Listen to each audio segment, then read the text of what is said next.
Good afternoon. The May 15th, June 5th, 2012 meeting of the Oklahoma City Water Utilities Trust will be in session. The first item on the agenda is the approval of the minutes from May 15th. Move approval. Second. I have a motion and a second to approve the minutes from May 15th. Are there comments or questions, corrections? Hearing none, voting please. The minutes are approved. Next item is the consent docket. Move approval subject to individual considerations. I'll second. Motion and a second to approve the consent docket. Are there matters to be discussed separately?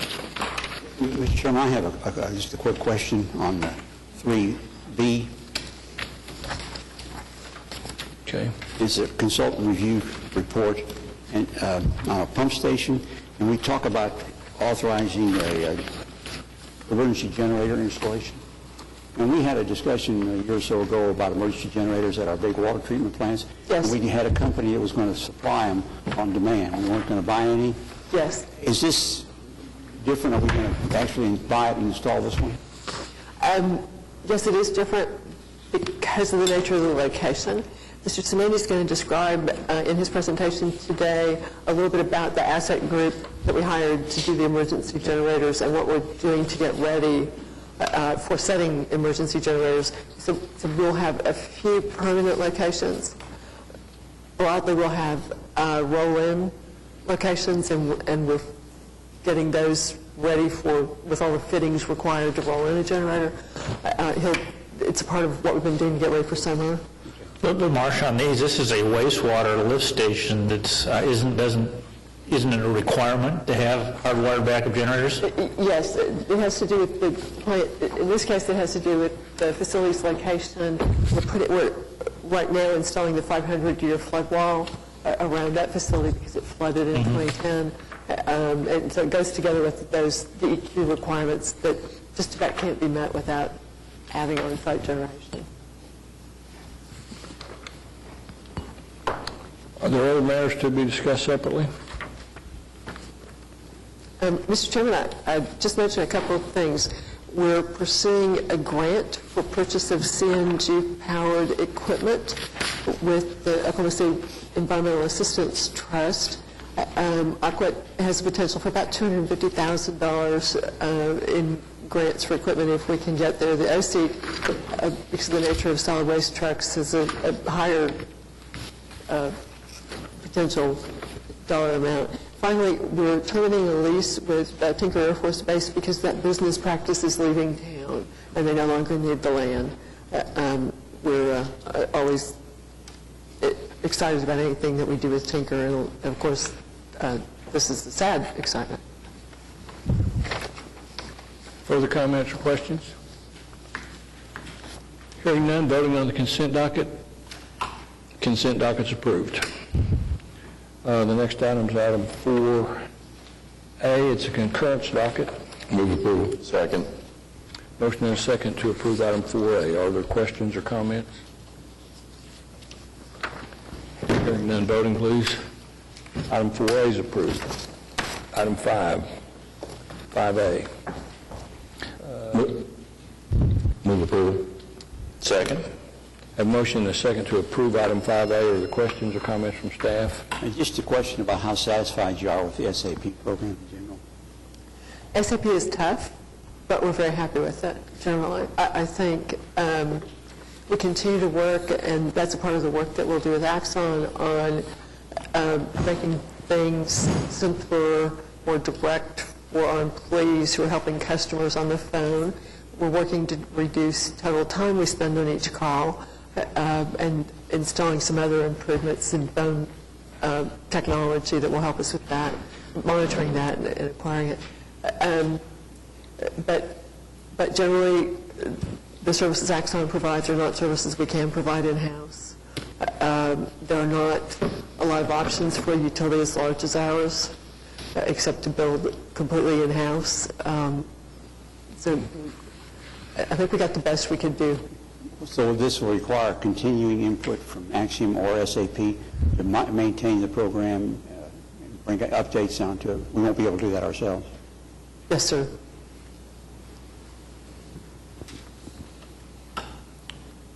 Do you have any idea what the annual cost might be? Is this $2.7 million, is this typical what it would cost annually to do that?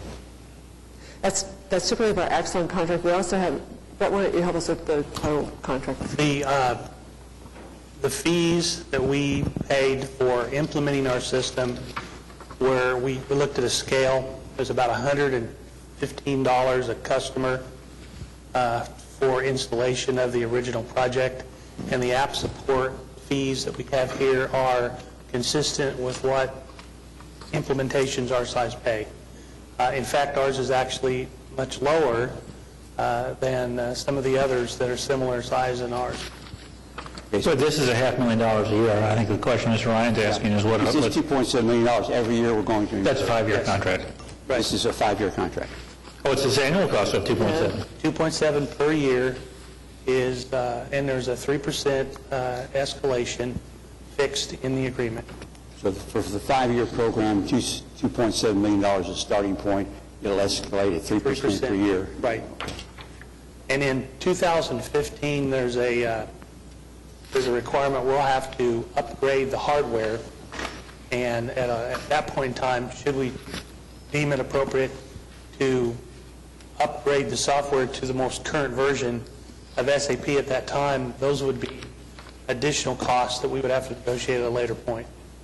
We'll have to make that decision at that time. And again, these costs are dramatically higher than the previous older limited capacity system that we had that did work, but we're in the range, in the low range for an SAP system, which is... And this is not just application support either. This is evening batch processing. We're on a 24/7 operation now where we have interconnections to the web for customers and IVR through the phones, and we outsource the batch processing. The IT department does not have a third shift any longer for these activities, and we have a DR site now that they maintain for disaster recovery we didn't used to have. So this is moving us, part of vulnerabilities that were discovered in a previous system. We solved all of those as part of moving to this system. So this generates, this is water, wastewater, solid waste, stormwater, and ambulance fees. So those 5 generate $175, $200 million a year? More? Closer to About $250. $250 or $60 million a year. 260. So based upon that, that's point, what? 1%.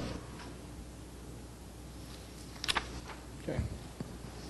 Further questions or comments on item 5A? Hearing none, voting, please. 5A is approved. 5B. Move approval. Second. Have a motion and a second to approve item 5B. Does staff want to comment on this?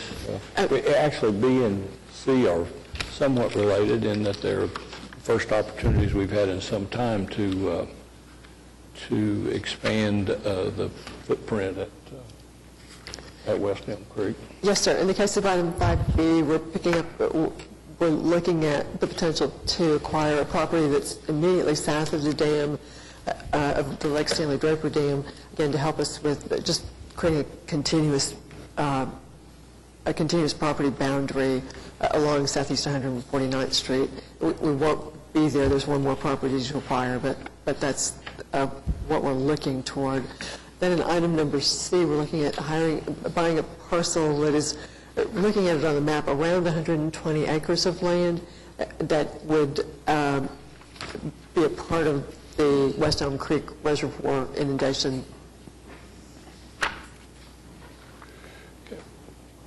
We have a motion and a second on item 5B. Further comments? Voting, please. 5B is approved. 5C. Move approval. Second. Motion and a second to approve item 5C. Questions or comments? Voting, please. 5C is approved. Next item is item 5D. Do we need executive session? No, sir. We do not. We strike item 5. Second. Motion and a second to strike item 5D. Voting, please. That's approved. The next item is item 5E. It's also for executive sessions. Do we need executive session on that? No, sir. Motion and a second. Do I have a second? Second on 5E. Voting, please. That being said, I think we can report that there's probably been more progress in the last 2 or 3 weeks than there's been in the last many months. Good. Good. Item 6, item from trustees. Any trustees have anything? Next item, general manager reports. First one is a status report for the utilities department through the month of April. Mr. Chairman, this time of year, we're always excited to report on lake levels, and I know that we saw gushing rain last week, and just want you to know, not in the right places for the lakes. The lakes are in fine shape for the summer. Sam, in the next item, will describe for you in some detail what we've done to get ready and where we are on lakes. Lake Draper this week should hit 1170 for the first time in a long time. It's only got 15, 20 feet left to go, but we're pleased to be getting a little progress there. The lakes in the southeast are a couple of feet under full.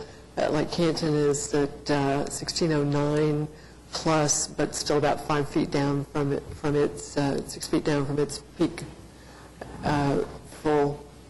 One of the things that's interesting is we are seeing more development requests. Development is, of course, because you meet certain time deadlines in a year to have houses ready to move into in the summertime, is cyclical to some extent each year. It seems larger to us than in previous years. We're about 9.5% ahead of last year, and pleased to be seeing the number of requests that we're seeing.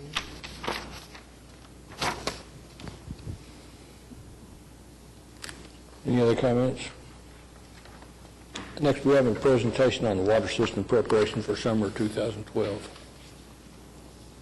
Sam Simandy is here to give the presentation. Bonnie Hannon is here if you have questions about operations.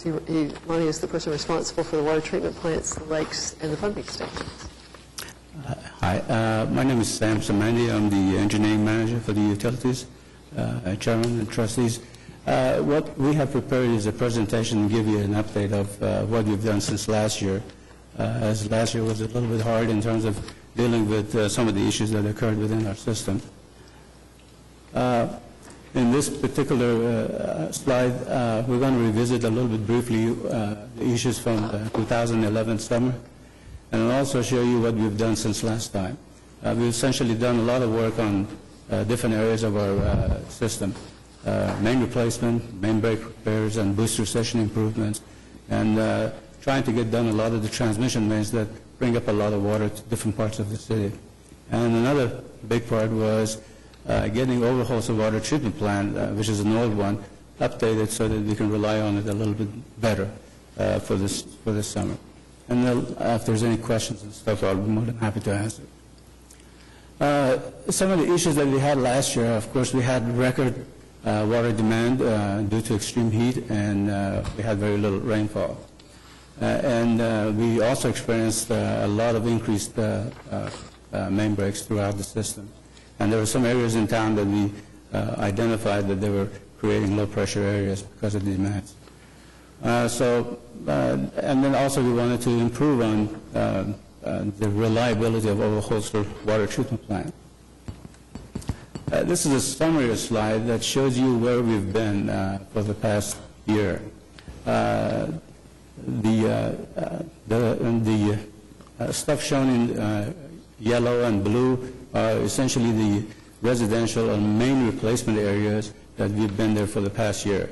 Yellow ones are the completed projects, and the blue ones are the ones that are currently in construction, and we're hoping that they'll be finished before this summer.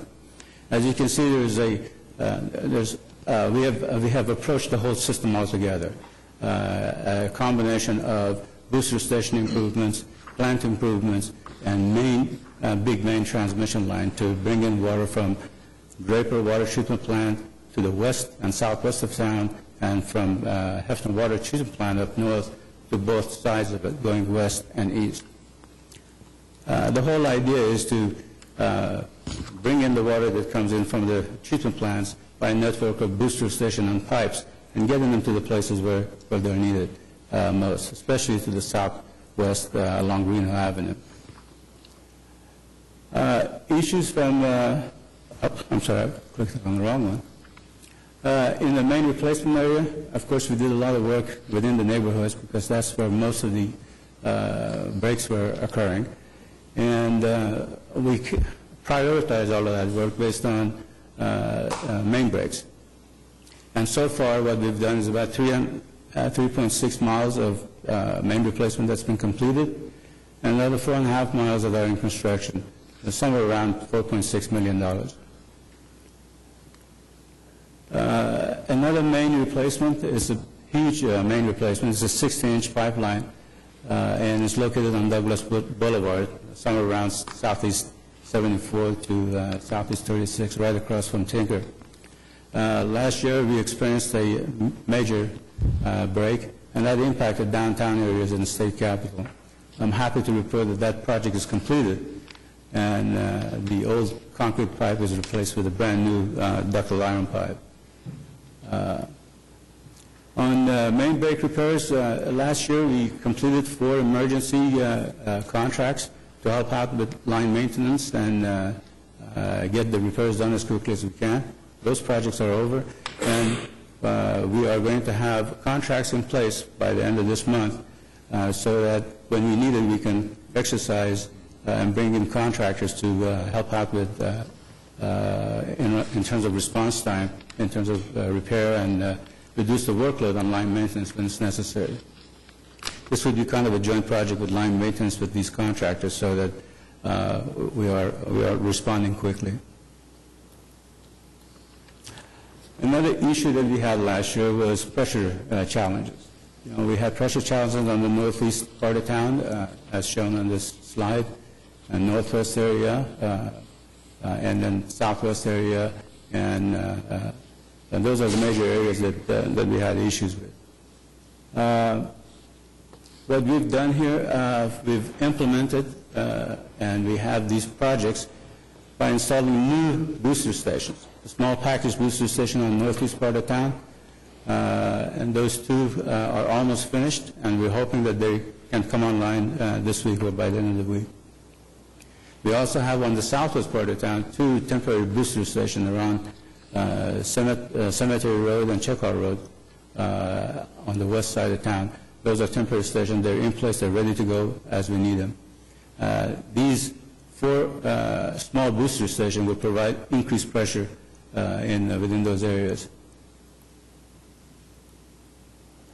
Additionally, a few more booster station improvements. We have installed 3 portable pumps at booster station 9 and 14 along Reno Road, and 1 at booster station 18 along Morgan Road and Northwest Expressway. These 3 booster stations are helping out provide water in those general areas. Additionally, what we've done, because it's a network of booster stations and pipes, we've expedited a new booster station that we call it Booster Station 25. It'll be placed just south of the airport, Will Rogers Airport, Southwest 104 in Portland. The design has been expedited, and 95% plans are in, and we're hoping that the construction can begin sometime this summer.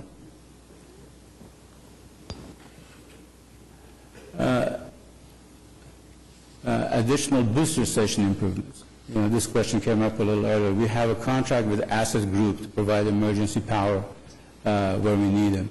What we've done so far, we've completed connections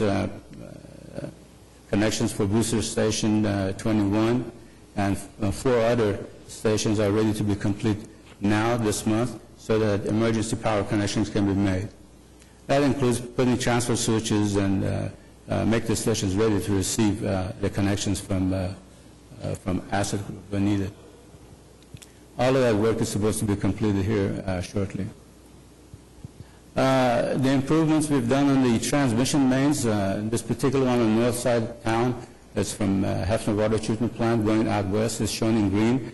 That project provides us a reliability against the existing line that was a concrete pipe that broke a couple of years ago, and also provides us additional ability to deliver water toward west of town. That project is completed now. The second phase of it, which is from MacArthur to Rockwell, is intended to be advertised this summer. Additionally, we have put in place, it's actually in construction now, building 3.3 more miles from Hefner Water Treatment Plant toward east of the plant along Hefner Avenue. And we hope that those two projects will be completed by next year. This goes really well with our intended plan of having the expansion completed at Hefner Water Treatment Plant to go from 75 to 100 MGD. Those two big transmission mains coming out of plant will provide us an ability to distribute the water a lot better. Has the route for that piece, the MacArthur to the Rockwell piece, has the route been determined yet? I'm sorry? Has the route been determined yet? Yes, yes. The one from Britain, from MacArthur, that's the design is almost done. All we're waiting is a coordination with Public Works to advertise it when they decide to. And yes. What will the route be? The route is along the street, and I think it's going to be on the south side of the road. Thanks. Other transmission mains, we have been working diligently to make sure the 48-inch line that's coming in from Draper gets to the west side of town as quickly as possible. As you see on the, what's shown in green is what we currently have in construction, and it's going to be completed this summer. That's a project that's about 4 miles. It costs about a little over $9 million. Additionally, we have in construction now the 3.7 more miles of 48-inch. It's going to take us to Southwest 54 from where we are, just west of the airport. And that's for about $8.7 million. All of that gives us an ability to bring the water that is treated from Draper and be able to transport it toward west. And one of the last slides here is the old Horsell Water treatment improvements. We've spent about $5 million in contract this year, and we've contracted about 6 projects. Some of these projects are completed, some of them are nearly completed, some of them are completed altogether. We did backwash system, we did sludge removal, lima storage, and feed system. We replaced the old flocculators, rapid mixers, and recirculation pumps, and we repaired flume that brings in the treated water from the plant to the clear wells. These projects are essentially complete. Some will be completed later, but none of them will impede our ability to bring the water treatment plant online. And we hope to do that this week if we can.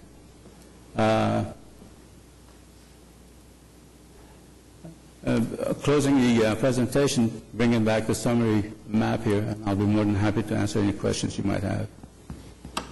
If some unforeseen circumstances caused either Hefner or Draper to be unavailable, do we have the capacity and the transmission system in place where we could serve at least part of the city's needs from the plant that was still in operation?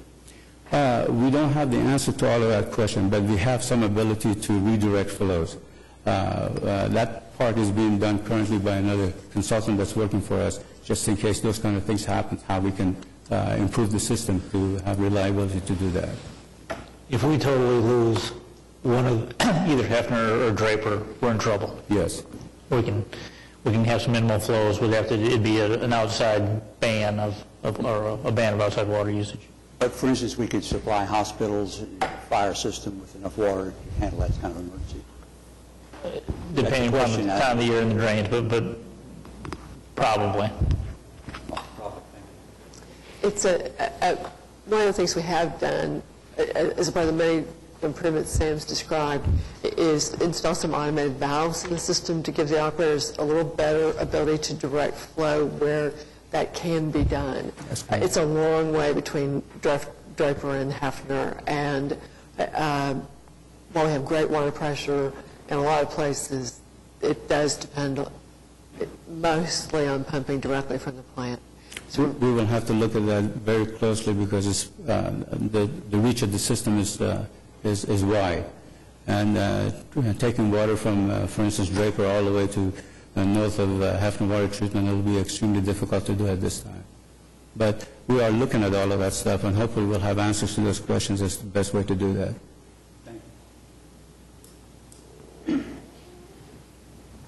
Further questions? Thank you. Are there citizens to be heard? Hearing none, we're adjourned.